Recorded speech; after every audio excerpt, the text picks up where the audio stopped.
Hello and welcome, everyone. My name is Mark, a trainer here at WEX Field Service Management, and today we are covering daily operations for office users. This webinar will cover how to search for customers, how to schedule an appointment, how to use the work queue. We'll look at setting up your job types and what that means, appointment status visuals so you can know what's going on by the minute out in the field, how to update appointment details, and then we'll also go over how the flag for follow-up feature works. We'll do a live Q&A at the end where you can get your questions answered live on stream. And without further ado, let's dive into WEX FSM.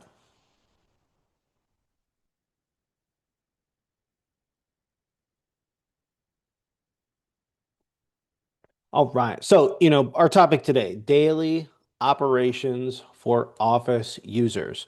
If you are working in the office, you will be communicating with customers. You're going to be looking at your dispatch board, thinking about what's going on out in the field, creating appointments. There's a lot of stuff you do in the office.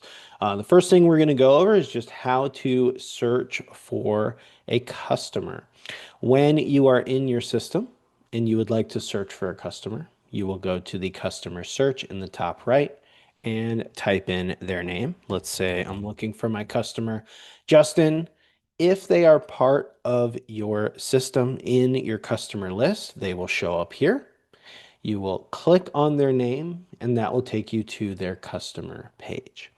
If they are not a part of your customer list, they won't show up. And then you can add them very easily by clicking the plus button here.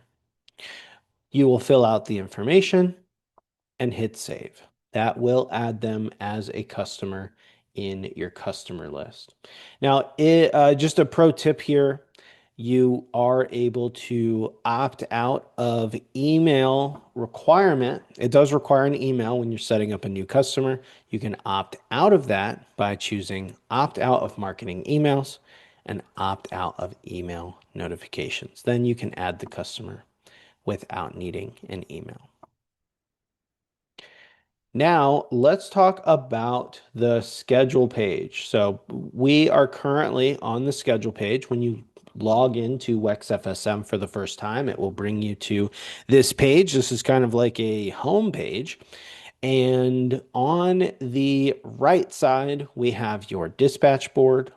This will show your appointments when you create them. And you also can set up dispatch groups, which will allow you to section out your boards into different groups. So I have personally set up an all users group so I can see everybody on the team at a glance. But then maybe I just want to see what my field technicians are doing versus what's going on with my office crew. Maybe you don't want to make an office crew, you're only focused on customer facing appointments, but sometimes it is nice to add groups that will, like you can put in PTO, you can put in birthdays if you want, and we'll go over that in just a little bit. Now, to set up your dispatch groups, you will go to Settings, User Management, Dispatch Groups.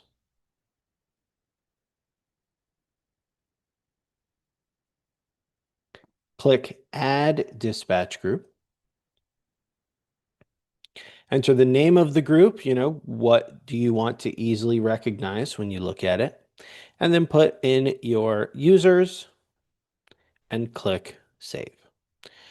Once you do this, it will add a group to this list here. If you want to edit or delete a group, you will click the three dots and either edit or delete.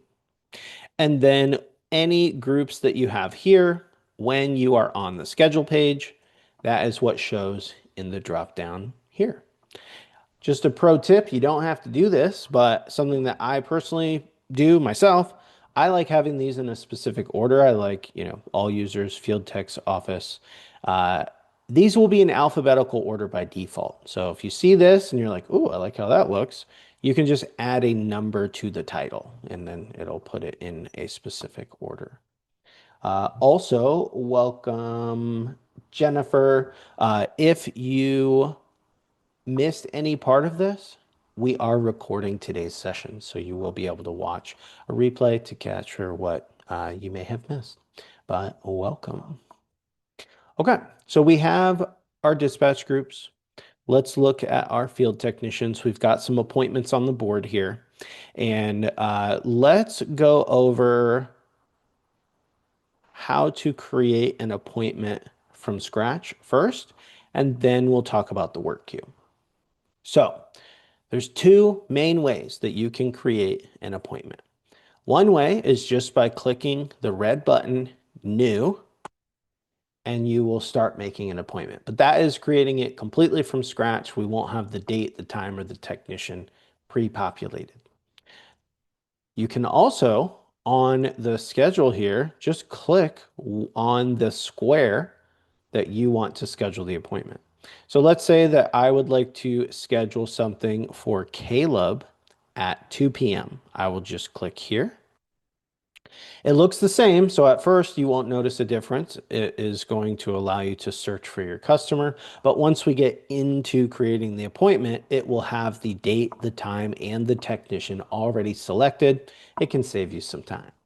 So from here, we have the option to create a customer appointment. Before we do that, I do just want to quickly show other event. Other events are for internal events or non-customer facing events, and you can create your own events to whatever it needs to be. You'll enter the event name. Let's say someone will be out for a doctor's appointment. Click the event type. And for this doctor's appointment, maybe I will put that they are out sick. But you can click add new event type, and that is going to allow you to make any type of events that you want. So just some examples here. You can put in people's birthdays.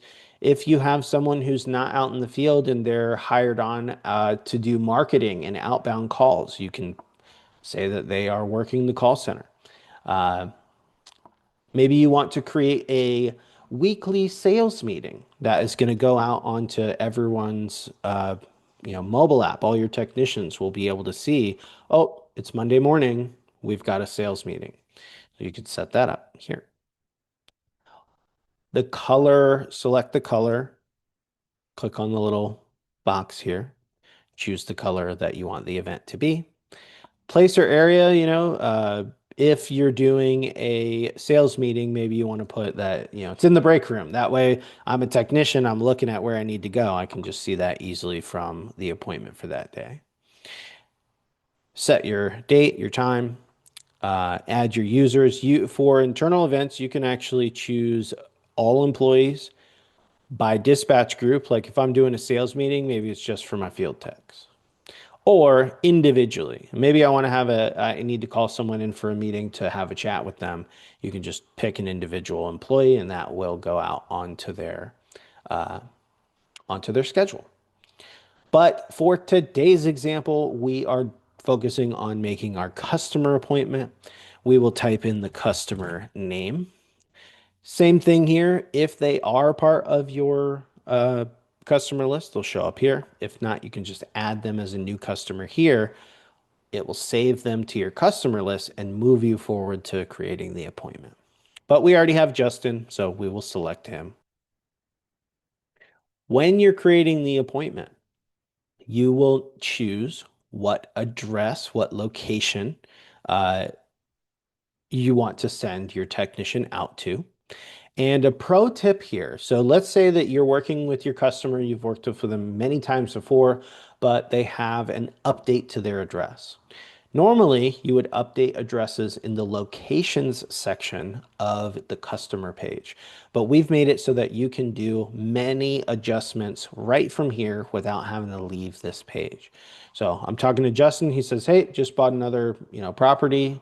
I'd like you to go out and service it." Oh, no problem. You will click on the edit pencil here and then click the plus button to add that new location. It will save to their profile and then click back to appointment. and you didn't have to leave your appointment modal. Job, this is very important. Job is going to be where this appointment will be organized in your system. So, yes, we're creating an appointment. Every time you make an appointment, it will create a job. I like to think of these as digital file folders, like a job folder. And the appointment, when we hit schedule, will go into that job folder. If it's new job here, it'll create a brand new job folder. But if this is a callback, this is a second visit, I will want to select the dropdown and then choose the job folder that relates to the callback. That way, if I'm a technician, I'm on my second visit, I can see the history, I can see what we did the first time because everything is in that one job folder, the original job folder. For today's example, we're going to choose new job. Job name, it says optional, but I highly recommend you use this. When a job is created in your system, it will automatically populate a job number. But maybe you will, but most likely you're not going to memorize all your job numbers and what they are. So putting a little reminder for yourself later, no AC call, furnace install, pull and reset toilet, roof replacement, whatever it is. Put that here and you will be able to recall that later. The job type is great for reporting. So that is going to be what type of job is this? Maybe for this, we're doing a no AC call, which I would consider a service. And then we have, oh, you know what though, for those of you who are new, if you're not sure where to set up your job types, like you'll see these. We do have some defaults that come standard with your system, but if you want to customize these and make your own job types, you can simply go to settings, jobs, job types right here. You'll have some in your system because we do pre-fill them with just some general job types, but you can get really detailed here. And that's up to you. Just click new job type, enter the information. Tip for scheduling, you can set the duration. So if this job type is a maintenance service visit, then maybe it's only 1 hour. But if it's a furnace install, maybe that takes 2 or 3 hours. And then that will just, when you schedule and select a job type here, it will then auto-populate how much time that will take. Just one less step, one less thing to click. Now we have our options for scheduling. If I want to put this on the board, on the dispatch board, I will choose schedule now. Pick your date. Oh, well, and we can see right here, the date, the time, and the technician are already pre-selected because we did that shortcut by clicking in the square on the dispatch board.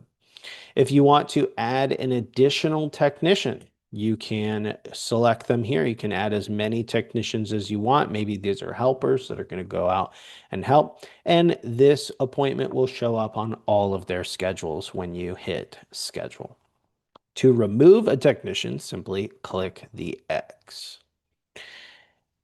If you know the time, you know the date, but you don't know which technician is going to run the job just yet, you can choose assign later.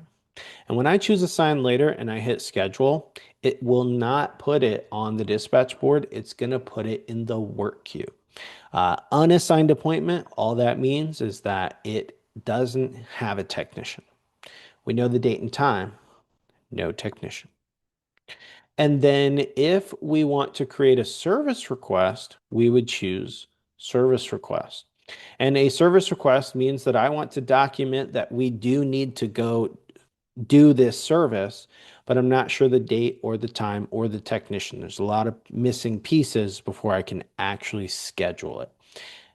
In that scenario, you just select service request, choose how long you think this will take to perform, and then enter any notes that you want. These notes are internal. When you're creating an appointment, when you're adding the appointment notes, other members on your team can see it, but your customer will not see these notes here. And so let's go back to schedule now. For this scenario we're running, we're doing a no AC call for Justin.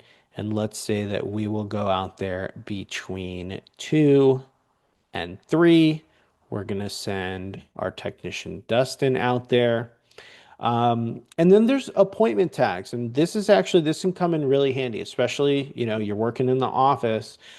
Maybe you're creating a ton of appointments a day and you're typing the same thing over and over in the notes because notes refresh every time. Like these will be a new set of notes.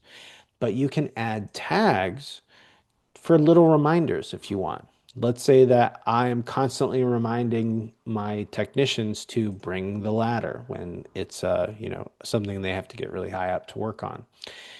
You can put that in the notes, but it can be a little bit of a time saver just adding some reminders here. When appointment tags are added and my technician looks at their appointment, they'll see that tag front and center and go, "Oh, I need to grab the ladder before I leave." That's one use case for using tags. Tags are also, you have a filter for tags on some reports. So I am marking this as a service call for my job type, but maybe I also would like to track specifically my no AC calls as well. And this is both, this would be considered in the service department. So if I say, show me all of my service jobs that I did over the last 3 months, and then I could look at how much money that made or, dive into different metrics. But I also would like to say, can I just see all my no AC calls I did last week? And you'll be able to do that as long as you are tagging it correctly here. Once you click into the tag itself, there will be some default tags, but you can add a new tag and put your own custom tags, as many as you want, right from here. Add our notes, you know, don't forget to sell a maintenance plan, trying to get that revenue up per job. And then we have our appointment notifications and reminders. So from here, this is just saying, what reminders would you like to be sent to the customer as it relates to this appointment?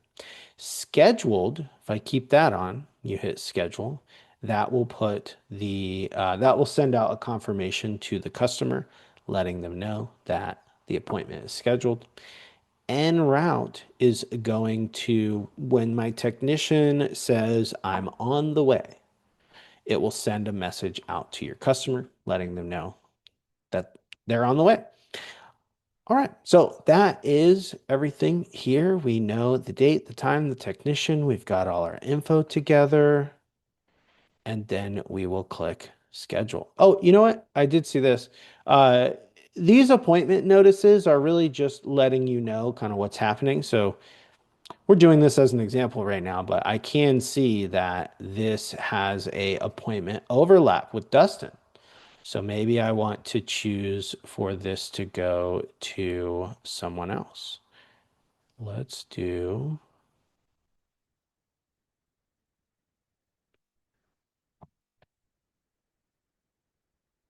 no, where's Bruce? There he is. So I just chose another technician. Now I can see Bruce is available and we're good to go. So we will hit schedule.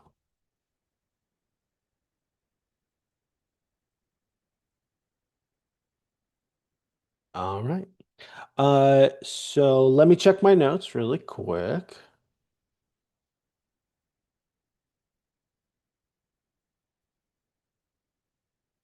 Okay, very good. So next, let's look into the work queue. So we just officially scheduled an appointment. We put that on the dispatch board, and we can see our appointments are over here. But the work queue is draft appointments that are not quite ready yet to go on the dispatch board. Show all will show both service requests and unassigned appointments. And if you click show filters, you are able to look through and sort by newest to oldest or oldest to newest. You can put in by job type. And then you can look also by coverage zone if you want. You can search by customer.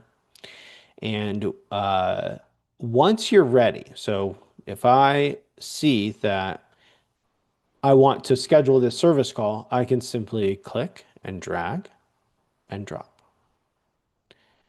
All the information, as long as you set up the service request ahead of time with all the correct info, the notes, you added tags, then this is ready to go.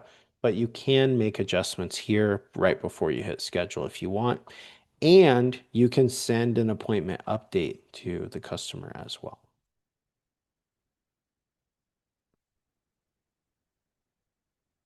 All right, so there we go. Now, if you want to see the difference between your service requests and your unassigned, service requests will show here. Again, that is, they don't have a date, a time, or a technician, but it might be just a good place where you're putting notes and getting it prepped so you can schedule it later. And then unassigned appointment, these are more ready to go. You know the date, you know the time. You're just not sure which technician. It will give you a reminder of the preferred technician. So if you're looking at your board and you see Dustin is preferred and we need to go out there, oh, well, this is old. February 4th. Well, let's just pretend that this was for, today.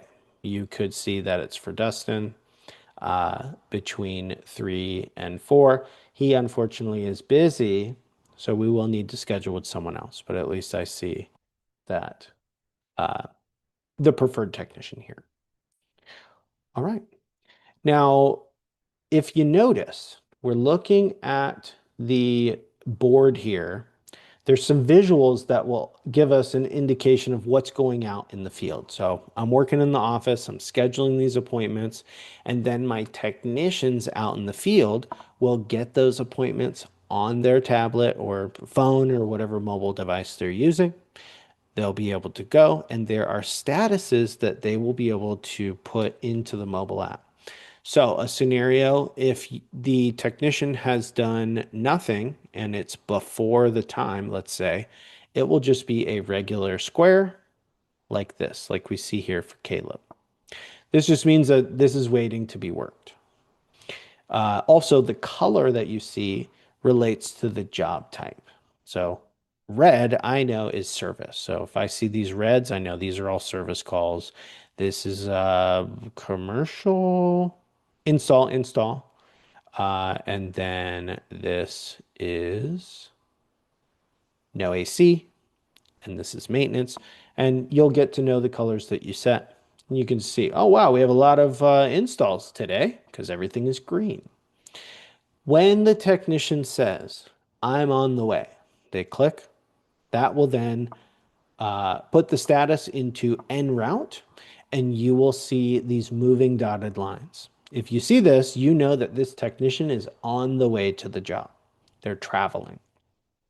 When they get to the job and they hit at job, it will then stop those moving dotted lines and you'll just have a dotted outline. If you see this, you know they're at the job doing the work. When they mark it as complete, now they're ready to move on to the next job, it will turn gray. And that way, you know this appointment has been marked as complete.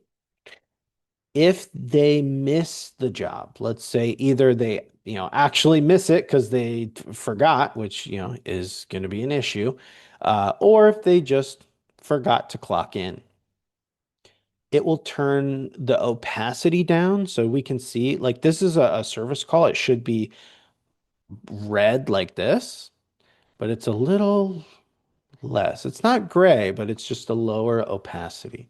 And if you see that, that means it was missed. It's past the time and no time was tracked on that job. Now, if you see this, you can reach out and say, hey, Dustin, did you not go to this job? Oh, I'm so sorry. I just forgot to, clock out. I got there at this time. I left at this time. Could you update that for me? No problem. To update a job, you will hover over the appointment, go to the job itself, Pro tip, if you click on the link, it will refresh the current page that you're on. If I want to, I want to keep my schedule open in the background, but I'm going to pop out to a new tab by clicking the arrow here.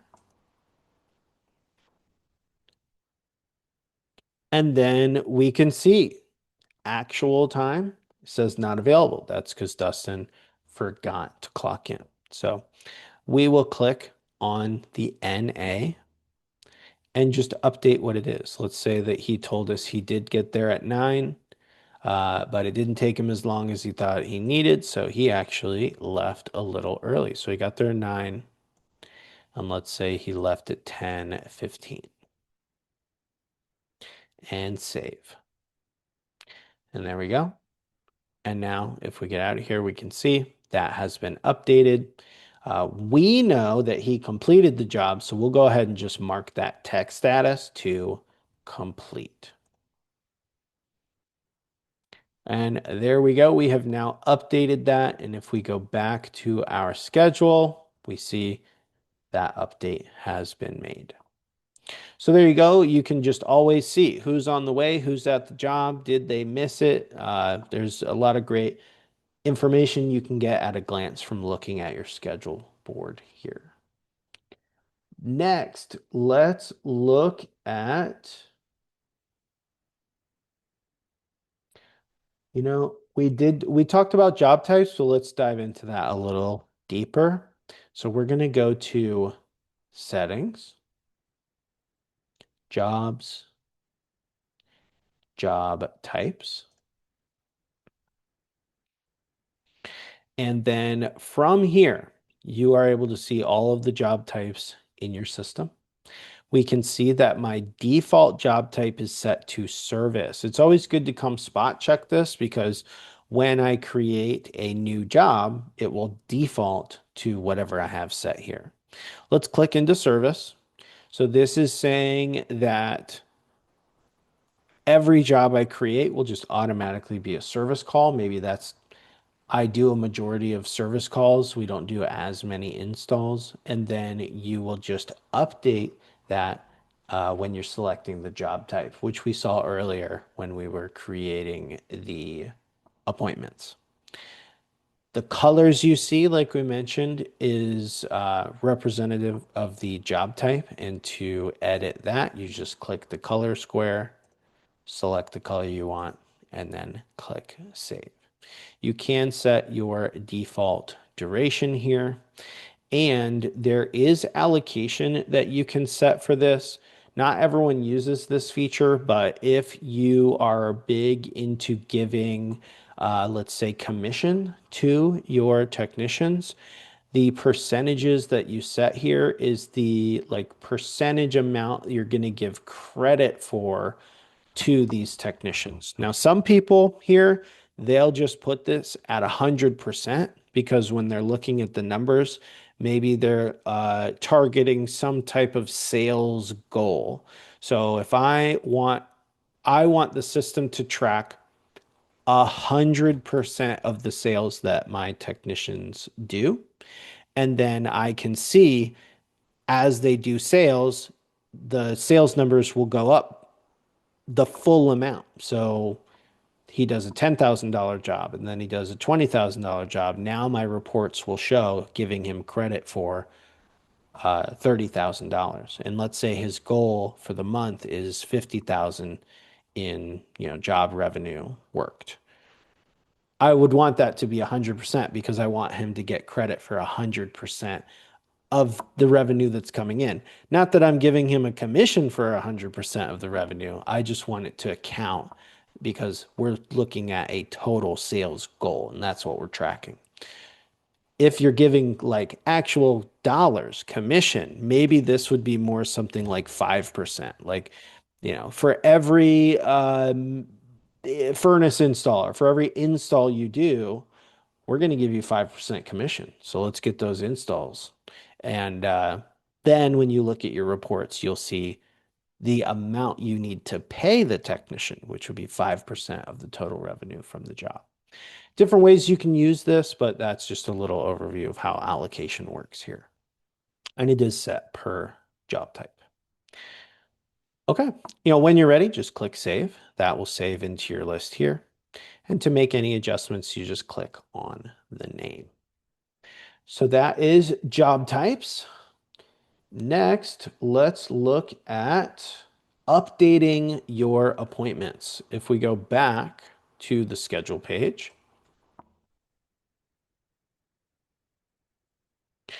if I need to update, cancel, unschedule, change something to an appointment, when you hover over the appointment, you'll see a little snapshot of what it is. But if I click on the appointment, now it opens it back up and I can make edits. You can put in, well, you just change whatever you need to. This is exactly what we were looking at when we created it. And this allows you to make updates. If you make updates that you want your customer to see, send them an appointment update confirmation. If you're just adding some notes, you don't need to send anything to the customer. Just leave that unchecked and hit save. Cancel or unschedule is in the bottom left, and you have three options. Unschedule, if I hit save, unschedule will pull it off the dispatch board and put it in the work queue, and then I can reschedule it later. Cancel means we do not plan to do this in the future, but so there's no we're not going to reschedule this. We're going to cancel it, but it will maintain a historical record that this happened at one point. You would see it in their history. Maybe you made this an error and you're just going to redo it or something. You want to delete it completely. That will delete it permanently with no history or record that it even occurred. When you're ready, you click save and it will take on the adjustments that you made. All right. So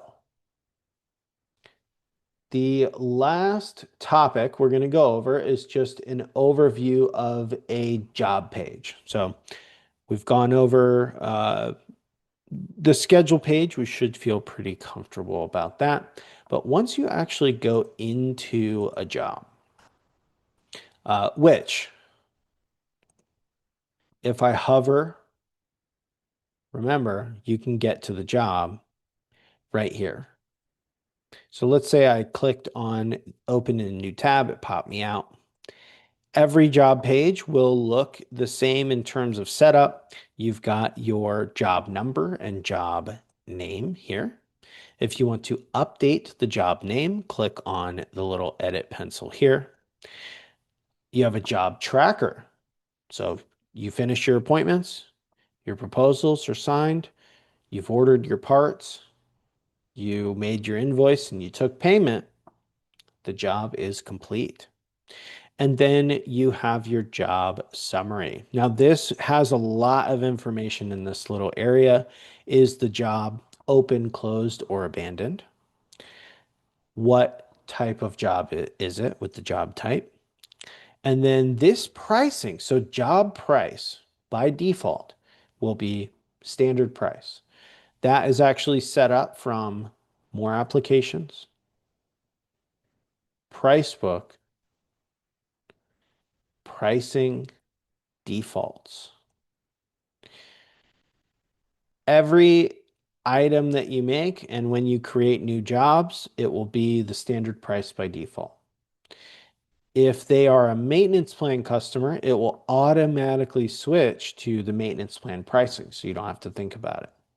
And then you have some modifiers that you can set as well that will either be percentage discounts or percentage increases. When you're actually on the job, if it's standard price and I make an invoice and add items, it's going to just be the standard pricing in my price book. But if I change this to after hours, let's say this is an emergency call I'm doing on a Saturday late, and I need to charge this customer extra 25%.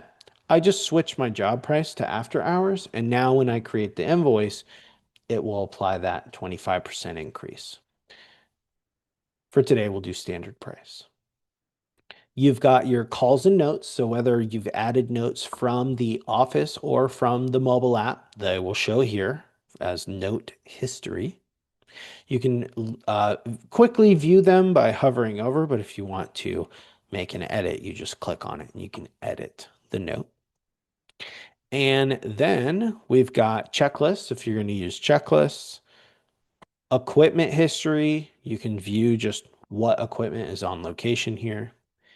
Attachments, any attachments that are added from the office or the field, great place for like before and after pictures. And then review request. You can set review requests to auto send, which means that when all items of the job are done, it will just automatically send out a review request, or you can manually send one from here. If you want to set up review requests and you haven't done this already, you will want to go to settings, call and notifications, and then both email notifications and text notifications. It's essentially the same messaging, but you have two place like one would send an email, one would send a text, and you can adjust the messaging differently for both platforms.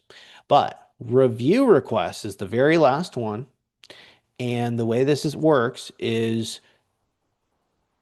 where do you want your customers to go give you a review? Let's say, your technicians in the field, they're like, "Oh man, this is the best service ever. Like, thank you guys so much. Like, how do I leave a 5-star review?" You send them a review request, which will include the links to the places you want them to go. So if you want them to go leave it on your Google page, put your Google profile URL. You want them to go to Facebook, put that here. Uh, you can even add your own sites. Save that, and when you send out a review request, they will get this link in the message, and then they can choose where they want to go to leave you a nice review. And we all know how important customer testimonials are. Let's get out a couple of these. Okay. And then user allocation, which we talked about via job type. And profit and loss. I do want to talk about this. So, profit and loss, your jobs, every job in your system is going to tell you how much money you've made on each job. However, you do need to make sure that you have two things set up before this number, this profit number, is correct. Product cost needs to be set up in the price book. So when you're making your price book, if you go to more applications, price book, my price book, and you're building out your price book, we'll just look at our general part here. There is a field for cost. If you don't fill that out and cost is 0, when I add these items, it's not going to be able to factor in product costs. And then your profit and loss reporting will just be missing that piece of the equation. So that's number one. Make sure that as you are setting up your price book, you're putting in the cost. And we need to make sure the labor cost is correct as well. So to do that, you'll go to settings, user management, users.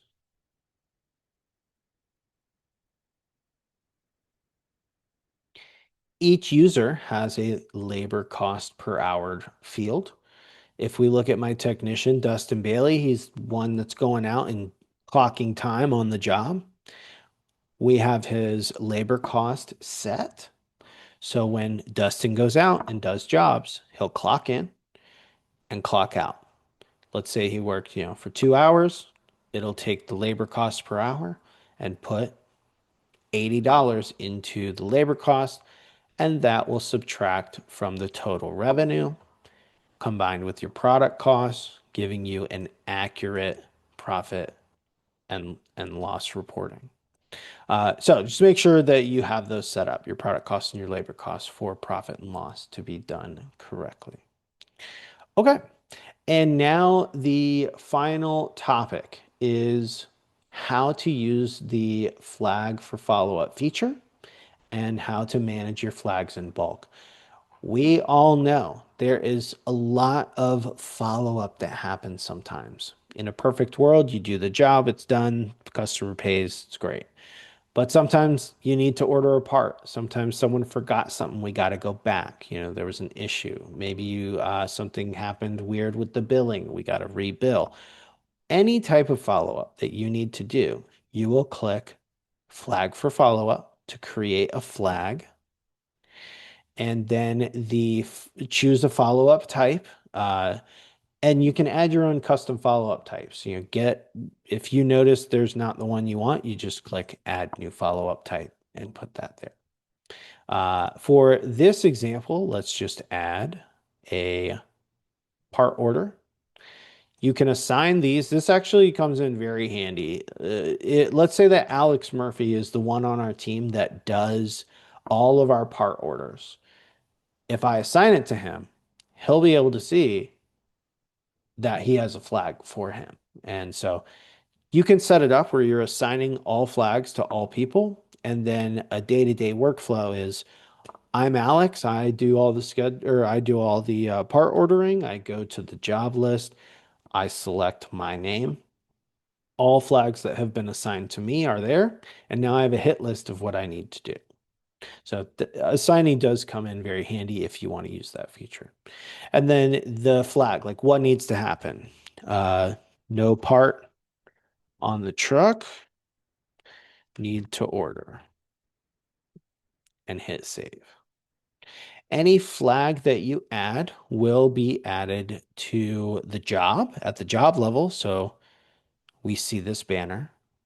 You can't miss this. If this job is flagged, you'll see this right away. If you want to edit the flag, you click on the flag for follow-up banner, make your edits, and hit save. You can manage your flags in bulk, however. So, yes, each job has a flag indicator that has a flag on it, and I could just go into the job and do everything I need to there. Maybe that's how you do it. But if you have a ton of flags, you will, number one, see how many flags are in your system total from the flags icon up top here. And if I want to just go directly to the job list and look at all my flags, you just click on that flag icon. And there we go. It will bring us to the job list and pre-check show flag jobs only. Now, here are all of my flags. If I'm Alex and I'm coming to work, I need to know what parts I need to order today. I'll just select myself. I forget, is it Murphy or Chan? Okay. Oh, there we go. So now I'm Alex. I'm looking at this. I can see I need to order 2 parts today.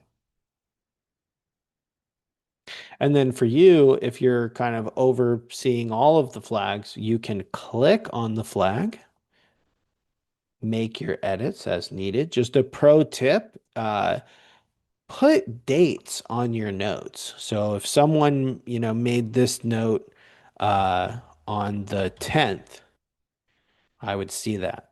And then I come in and today's the 13th,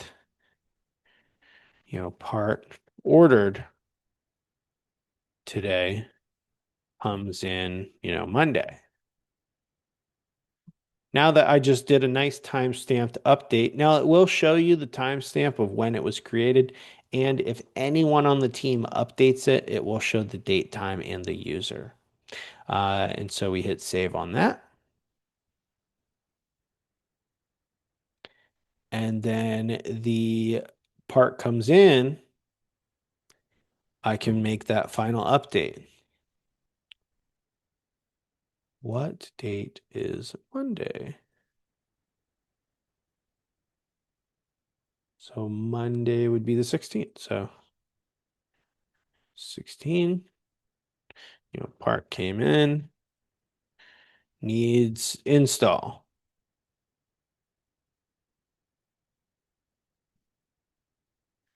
We'd save that.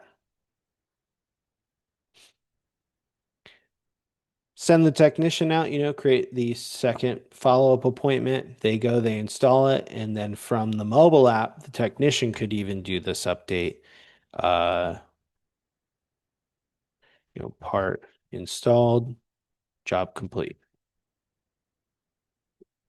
Mark the flag as complete. It locks in the notes. You know, it's not by default like you would have to do this in this format, but I really like doing this. You just put the date next to the note, and now we have a nice timeline of everything that happened, and we hit save. Job is complete. And if we go reference that flag, those notes, we'll see a full timeline of how that flag was completed. Okay, so that is all the information we have for today's presentation. I hope that you guys learned something.